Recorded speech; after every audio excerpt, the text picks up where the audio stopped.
नज़्म का उन्वान है गुर्बत। वो समझा सकती है बात बग़ैर चीखे, मगर वो चीखती है।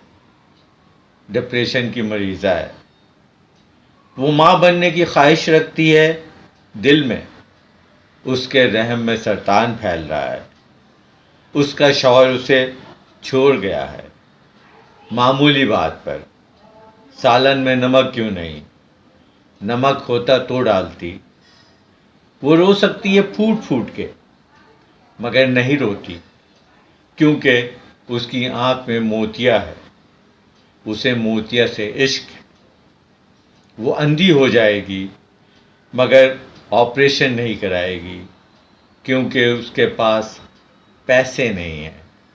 वो मर जाएगी किसी को बताए बगैर, सिसक सिसक के, क्योंकि वो खुददार है। वो कौन है? वो मेरी माँ है। मैं कौन हूँ? गुर्बत।